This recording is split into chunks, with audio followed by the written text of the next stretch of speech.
Hey, welcome back to Gen Chem with Dr. J. I'm Dr. Janita Pritchett, and we're going to be discussing all things Gen Chem related in these videos. For this particular video, we're going to be talking all about precision and accuracy and what those two terms mean in terms of doing measurements and working in the laboratory. Let's get to it. The word precision and accuracy, they're often used a lot when we talk about doing measurements or working in the laboratory. And a lot of times people tend to use those words interchangeably. However, they do not mean the same thing. And so remember, we talked all about understanding how many significant figures there are when we're doing measurement. And that's really to cut down on the level of uncertainty that is related to that measurement that we're doing. And so there are a lot of things that come into play of why the uncertainty exists. Maybe it's the instrumentation that you're using, the design, the scientist itself. So there's a lot of things that play into this. And so we need to really understand how reliable a measurement is and what the likelihood of someone else being able to come in and reproduce this. And so two words that we hear often when we're describing how well a measurement was done or the measurement process as a whole are these words accuracy and precision. So the word accuracy is really telling us how close a measurement comes to the actual value that we're expecting. And so I always like to say the example of like getting on a scale. So when I step on a scale in the morning, it may tell me a number. Now, how true that number is, if there's something wrong with that scale, will tell me how accurate it is. So maybe I step on it and it's saying a number. It's like, oh, I guess that's right. That is how much I weigh. And so that's an accurate number. Now, in regards to precision though, precision is talking about how repeatable a measurement is. So if I do this measurement multiple times, so let's say I step on my scale once, step on it again, and I keep getting the same number out over and over again, well, that tells me that that scale may be precise. And so again, think accuracy is talking about how close to the actual value, precision is reproducibility. Now you can be accurate and not precise, you can be precise and not accurate, you could be both or neither when you're doing a calculation. But just make sure that you're not using those two words interchangeably because they really are describing two different things. So this is a common graphic that's shown to help people understand the difference between the two. And so in this case here, our actual value, our target value is the bullseye. And so we want to define each of these pictures as being either accurate, precise, both, or neither. So in the first example, the top left corner, you see that all of the arrows hit the target, all of them are closely grouped together. And so that tells us that we are one, accurate, because we have hit the target, we're getting the actual value, but also because we're precise, because we repeatedly hit it in the same spot. Now on the one to the right of that one, the top right, you can see that all of the arrows touch the bullseye, so that means that they're accurate. However, they're not closely grouped together like that previous one. And so this one, we would say it's accurate, but not precise.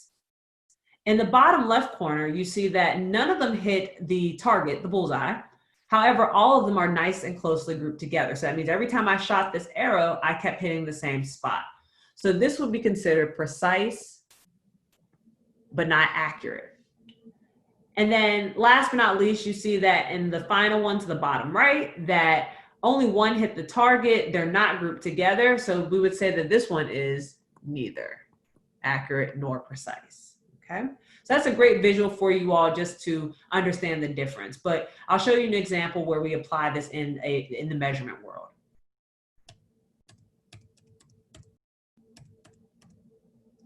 So suppose that you have 3 students that are measuring an object who has a known mass of 10 grams. So we know that it's supposed to be 10 grams. We send these students off and say, hey, go measure this.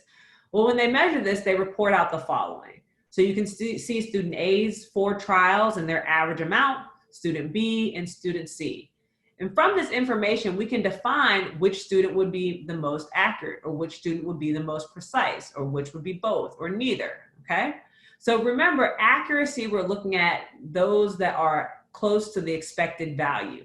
Well, the expected value is 10 grams. And so if I look at which student is getting close to that value, we see based off the average that student C is very accurate. It's hitting that really close to that expected value.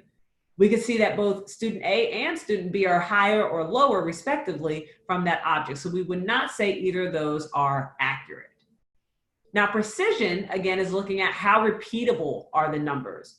And so you can see student C, if we look at the actual data, that the numbers are very closely grouped. In fact, we have 10.03 seen twice. And so this student here would be both accurate and precise. We could also see that student B, although they were not accurate, when they were doing their measurements, they were constantly getting this same lower value. So student B, we would say, is precise, but not accurate.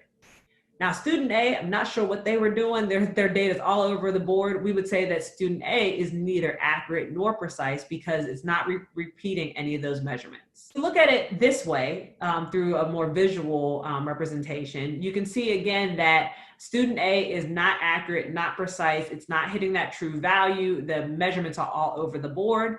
Student B is precise. They're constantly hitting this lower number, but it's not hitting that 10-gram mark. So that may be indicative that perhaps the scale that person was using was not calibrated correctly or not measuring things properly. Whereas student C, you're seeing hitting that true mark and repeatable measurements. And so we would say that they are both accurate and precise. One of the things that what we would be able to derive from the data here is that student A likely may be some source of the issue here because the numbers are just all over the place. Because student B is consistently getting those lower values, that's more indicative of less human error and more perhaps instrumental error. So just bear that in mind when you're thinking about data and coming up with reasons for the values that you're seeing. One other thing that you may be asked to calculate is this idea of percent error. Percent error is also a great thing to calculate to figure out how bad did you do or how good did you do, whichever way you like to think about it in the lab.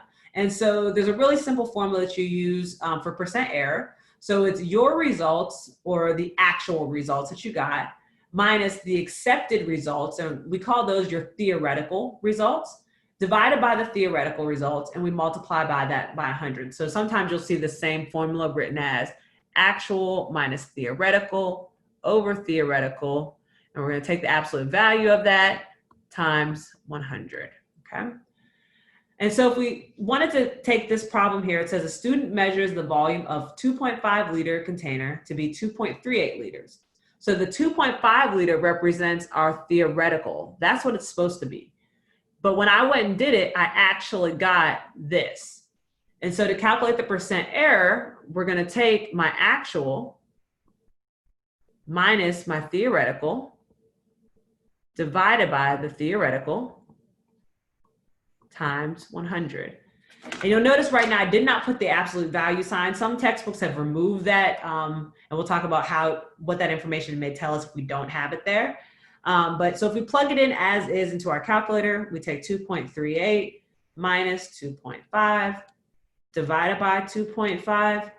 What you see, and then multiply by 100. What you end up getting is negative 4.8% error. Okay, so that's about how bad, where the error was. And that negative sign is the result of the fact that our number is actually less than what we are expecting to see. If you were to apply that absolute value sign, then you would end up saying just 4.8% error, okay? So like I said, some textbooks are removing the absolute value sign, so ask your teacher or instructor which route they want you to actually report in. I hope this video helped you guys understand all about accuracy, precision, and percent error. Definitely drop a comment below and let me know your thoughts. Stay tuned for more videos all related to Gen Chem. See you guys soon. Bye.